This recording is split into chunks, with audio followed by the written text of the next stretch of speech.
There is a lot happening today. Okay. First, we've got a new idea for the pod that we want your thoughts on. The listeners, the viewers, let us know how you think about it. Two, we've got a very, very important, special, distinguished guest.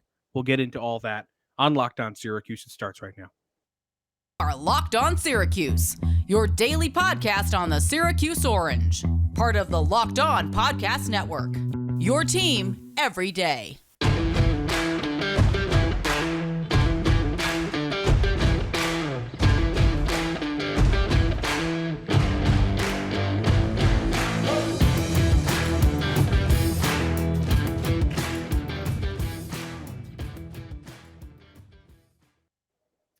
It is your Thursday episode of Locked On Syracuse. I'm Matt Bonaparte. He is Owen Valentine. Thanks for making Locked On Syracuse your first listen every day. We are free. We are available wherever you get podcasts. And today's episode is brought to you by Upside. Download the free Upside app and use promo code LOCKED to get $5 or more cash back on your first purchase of $10 or more.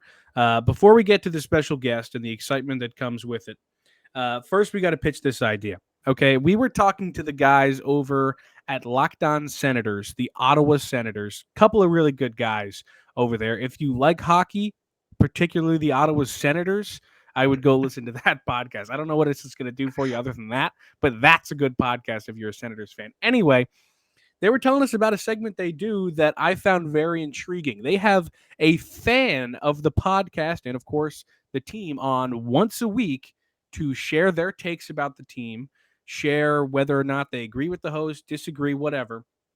And they said it was a good idea. I think it's a good idea, and I want to hear what the listeners have to say. Would you guys be interested in that? Obviously, it'll be one person a week. I don't know yet how we'll decide who it is, but that's something that I and Owen are interested in doing. So let us know. Email us at LOSyracuse44 at Gmail. Just reply on the YouTube comments. Tweet at us at LO_Syracuse on Twitter. Let us know what you think. Anyway, without further ado, our special guest for today, Max Chadwick from Pro Football Focus, is with us. Max, thank you for being here. Thank you guys for having me. I feel like this is your first, you said you're starting that, having the fan on. I feel like this is your first fan coming on the podcast. Like I was telling you guys before. I should have said that. I watch you guys literally every day. I mean, you two are two of my closest friends. So it's like, I know you guys already, but like, I literally, you two were my dream pairing when I saw that Tyler and Tim were leading Locked On Syracuse. Like, dude, Bones and Owen have to host this show, and now you two you're killing it, and I watch it literally all the time. So Max, it's your first fan. We appreciate the love and support. That's awesome. You pod every day. You're the ideal fan. So we appreciate Owen, have you given away on. tickets yet? Real quick, have you given away any of the? Almost. We're under 200 YouTube subs away. I might have accidentally slipped in the first one. 2,000 Twitter followers would do it as well. Ooh. We're 116 away from that, so it's going to be neck and neck. 4-pack, maybe a 5-pack. But as I'm you trying to find us out on Twitter right now. Max called us out on Twitter, or called That's me so out. funny. It was the scene from The Other Guys where the hot dog vendor says free hot dogs for life, but no drinks. And so I'm apparently I can't afford it. I'm apparently the no drinks guy for the family of 6. So hopefully that doesn't happen. That was that clip made me die laughing when you guys posted that. I was crying when that was posted. But yeah, we're excited. Like we always hear there. For YouTube viewers, the tweet is on the screen. There you see my Twitter following there. Only one like, and it was from Owen Valentine. It's a very niche tweet. No. we were so excited.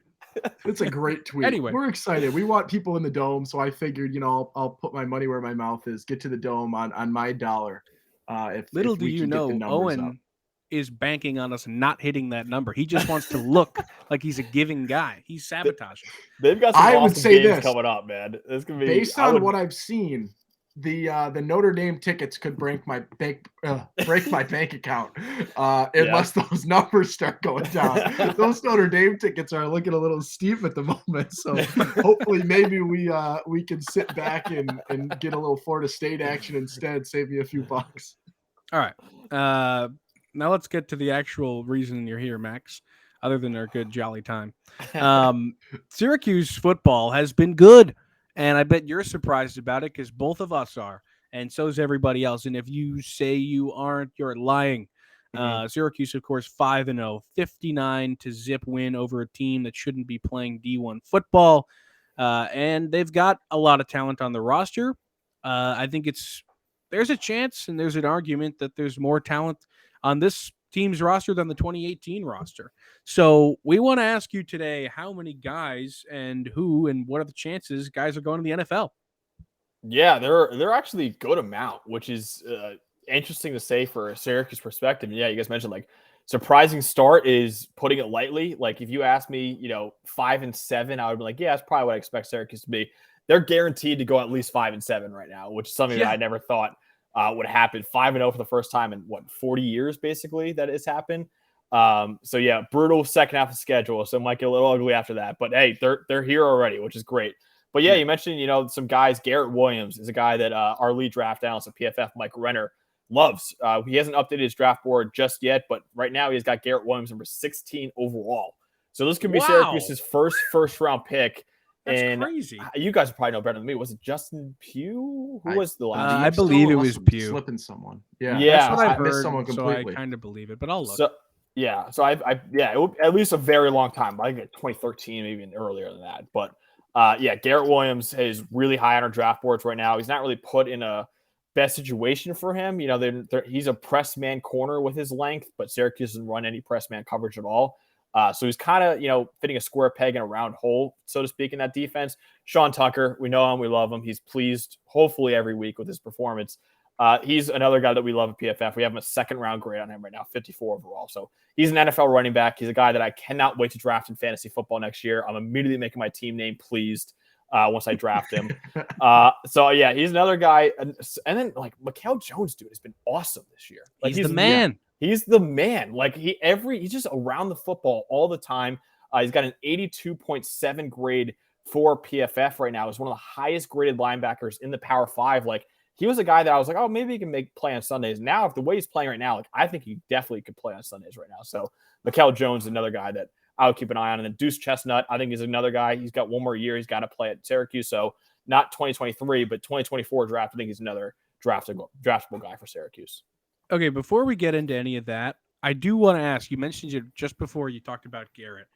This upcoming stretch the team has is nuts. And do you think that NFL talent will carry them through, or do you think they get smacked by a couple of the teams they're about to face? I'm looking at it right now, man. It's tough. It's so tough. It's tough. I mean, it is hard for me to think of a harder stretch that they've had recently. I mean, Brent Dack said it really well before the season started that Syracuse has an 8-win roster and a 5-win schedule. Turned out that there's a chance they have more than 5 wins on the schedule, but still, this upcoming stretch is absolutely bonkers. And I mean, it's hard to pick more than a couple wins out of it, although Florida State and Pitt are looking worse and worse each week, though they're still really talented teams. Yeah, exactly. And NC State, this is a gauntlet, man. You think about the best teams in the ACC. You think of Clemson, NC State, Pitt. You could put up there too. Florida State and Wake Forest obviously has been really good. Syracuse plays all of them the next 7 games, and they also got Notre Dame on the schedule, who's better than people think. A lot of people wrote them off after the first 2 weeks. They've rebounded pretty nicely. I still think talent-wise, I don't think they should be ranked in the top 20, but talent-wise, they're probably a top 20 team in college football. Boston College should be a gimme for Syracuse, but you would tell me right now they're 8-4 at the end of the season. That I would take that right now. And that sounds awful to say when it's 5-0 and say, oh my God, you think they're going to go 3-4 to end the year after starting 5-0? Yeah, because that's how difficult the second half of the schedule is. 100%. We've been talking a little bit in terms of what success might be given a 5-0 start. Obviously, relative to preseason ideas, this is a success for the rest of the season. But I've been going back and forth on I think 8-4 I would mark down as a success without question. But 7-5 with a bowl win, would you consider that success as well, given where they are right now?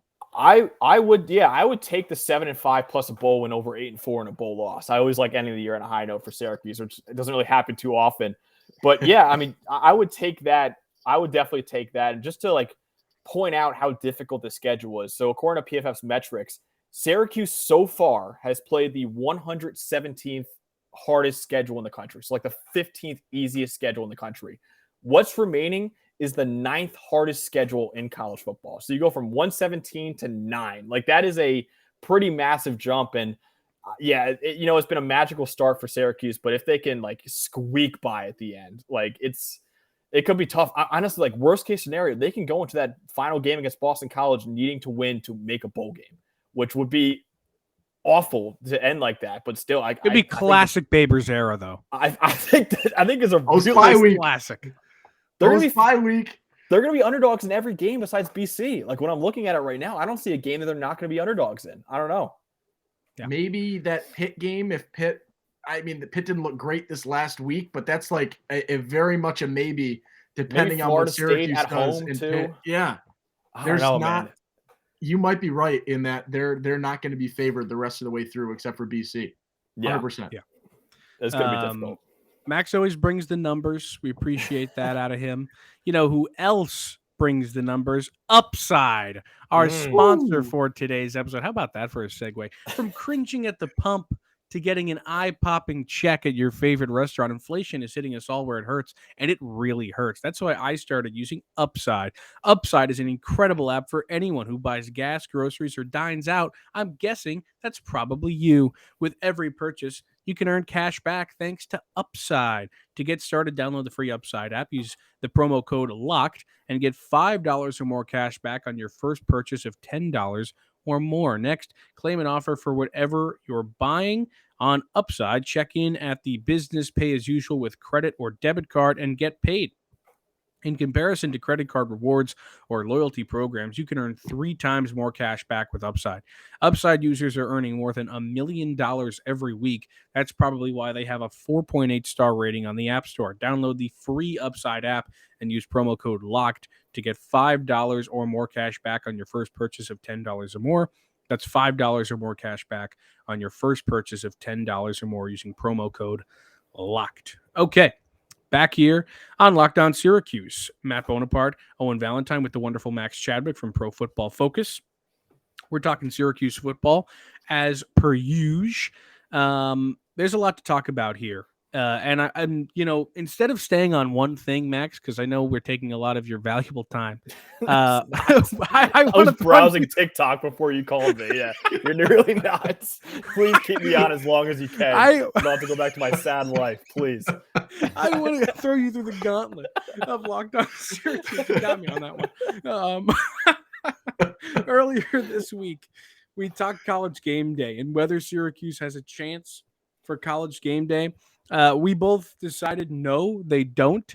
But we do have an email this week from our email, LO Syracuse 44. Sorry, there's so many things I have to remember. LO Syracuse 44 at Gmail. Email us. The email reads, this is from Damien. We appreciate your email, Damien. He says, okay, you don't think College Game Day is coming, which is fair. I think our best shot is FSU if they can come out of their next 2 games with some big wins, NC State and Clemson. But what do you think about the Barstool College Football Show? Honestly, I didn't read that part of the question. Not as big as Game Day, but it's just starting and has a massive following. Obviously could overtake Game Day in the next few years. What do you think about that, Max?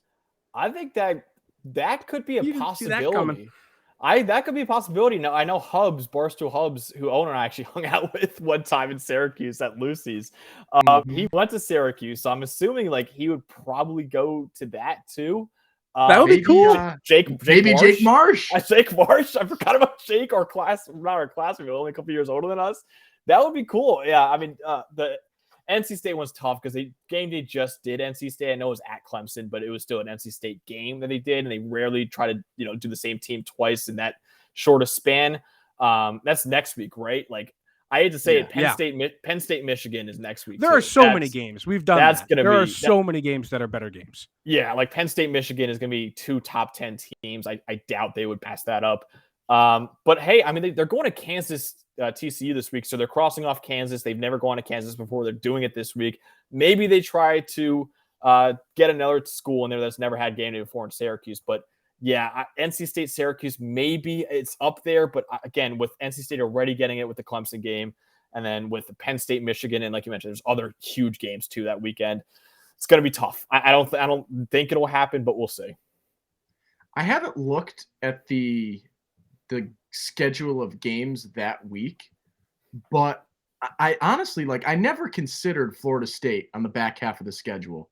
If Syracuse has a decent run, maybe they beat an NC State, you can lose to Clemson after that. And then Notre Dame and Pittsburgh, who knows what happens? Florida State could be a conversation. Yeah, I'll give you that, but that was not something I considered when we discussed this earlier in the week. dude, I'm sorry, real quick. I'm looking at the schedule. There's, I don't think there's a chance. Schedule's tough. You got USC at Utah. That's 6 at 11. Number 1 Alabama at number 8 Tennessee. I think Tennessee's already gotten game day, but I'm not sure. Yeah. Those are. I mean, damn, you could have 3 top 10 matchups.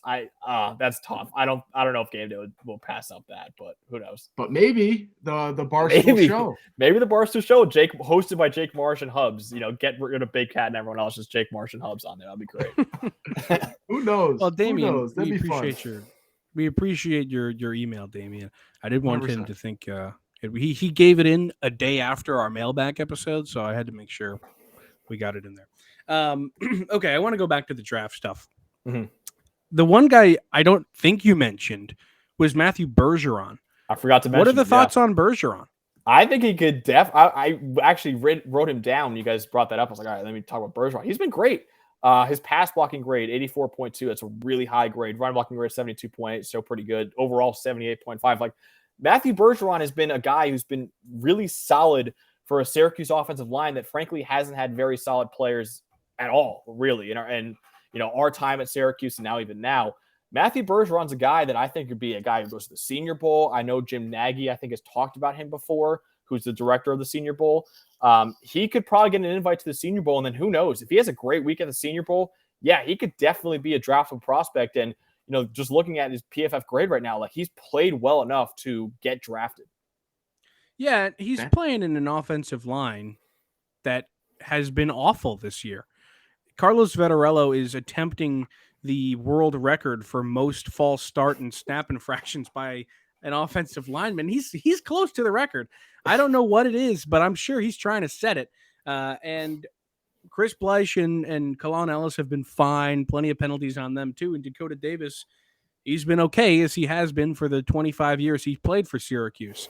But Bergeron's been the only guy on the offensive line that I've been like, all right, well, I know that guy's probably not going to screw up.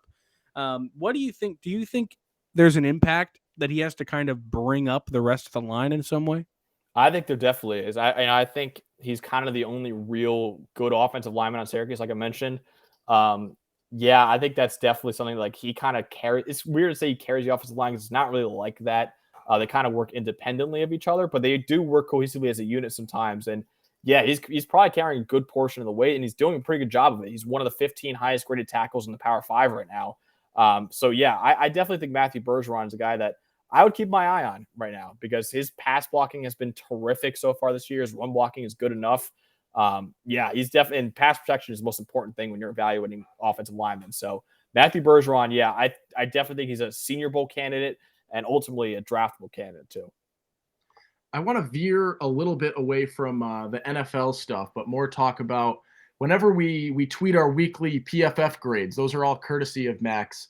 And so when I feel like every time I create that, Garrett Schrader is on that list. And I believe he was the number 1 PFF grade the first 2 weeks possibly, or close to in both of those weeks. I'm just curious from your perspective, right? You talked about how easy the schedule has been so far. How sustainable is what he's doing numbers-wise right now?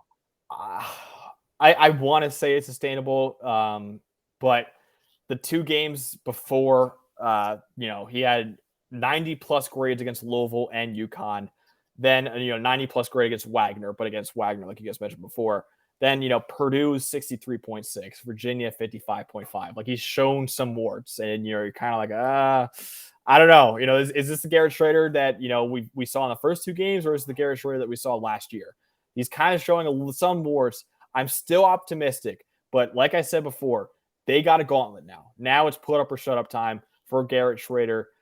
He's going up against some really, really good defenses in Clemson. Wake Forest is a decent defense as well. So does NC State and other schools. Notre Dame has a lot of stars on their defense.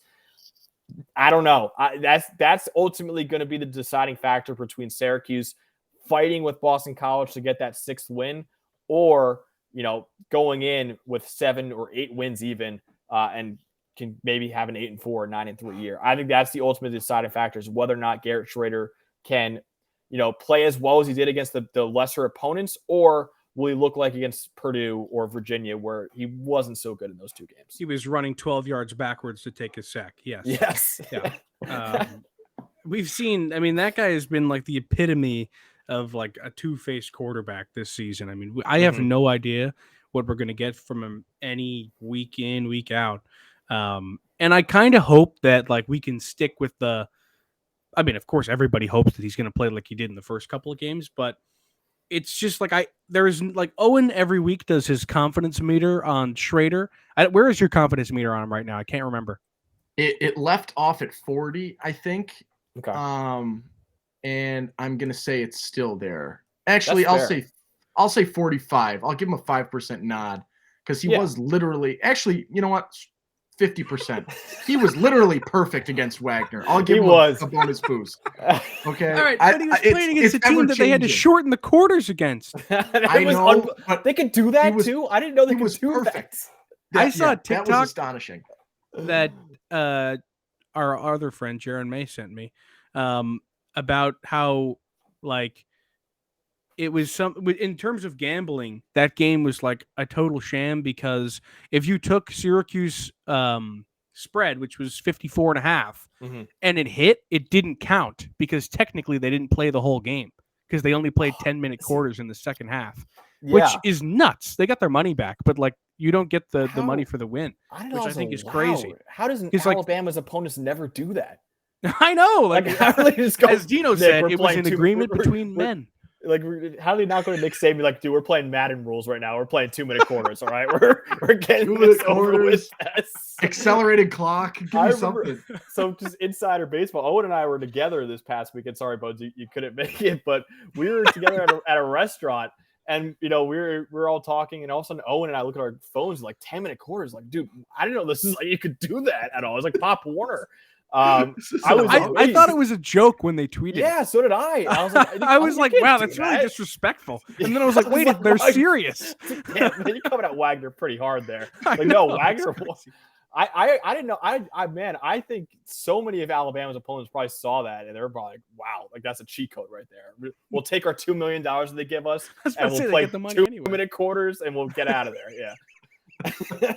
There'll be like a 14-0 game just because it's an 8-minute game, and they'll be like, all right, we look great against them. Yeah. That was absolutely nuts. Save the season-long margin of victory. That's true. Oh man.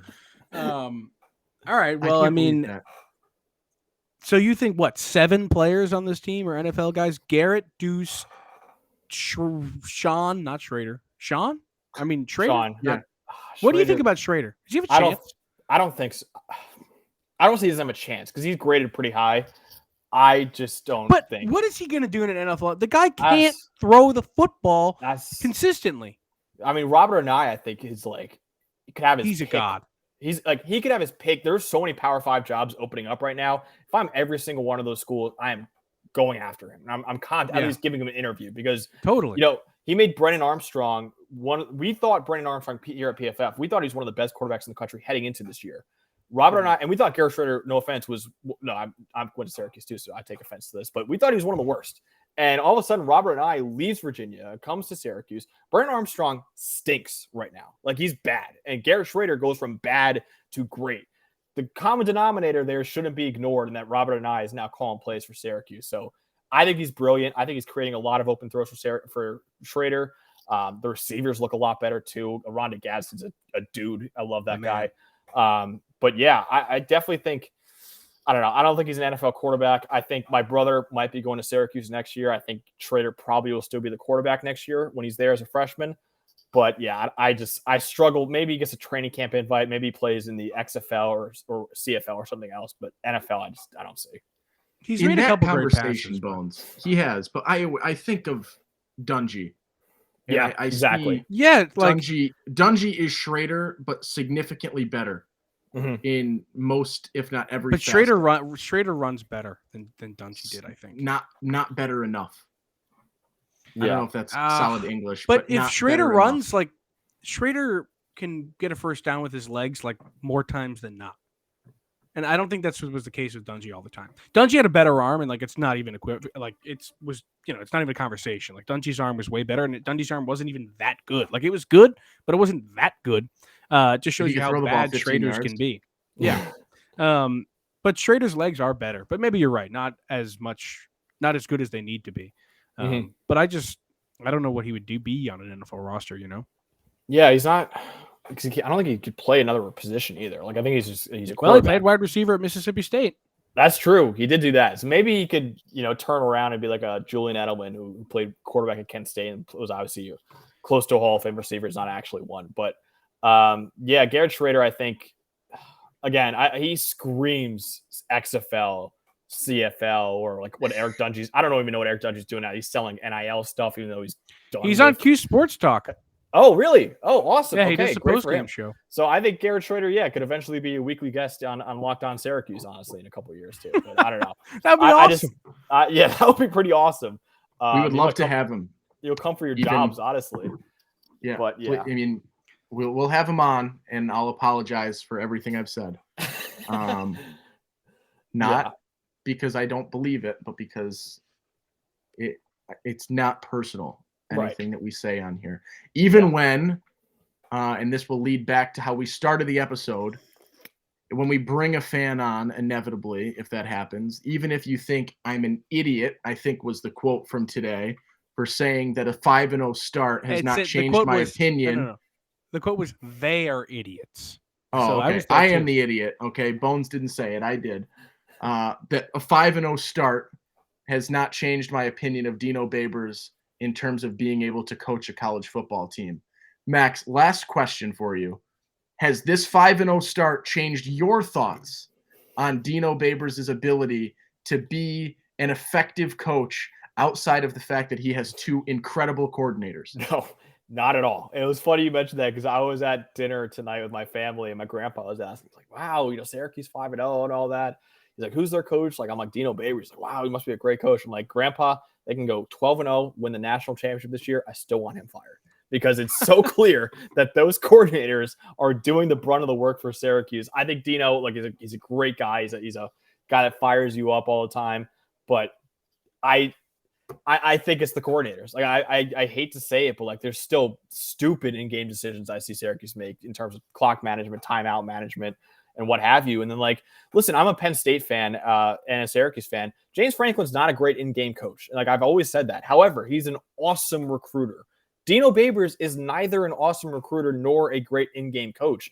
So, listen, if Robert and I leaves, like, I would be worried for Syracuse. Now, after what they've done so far this year, I would not fire Dino Babers. I was being a little hyperbolic there, but still, like, I don't give him too much of the credit here. I really think these coordinators have done most of the work in terms of turning both the offense and the defense around. And yeah, I'm still not a believer in Dino Babers.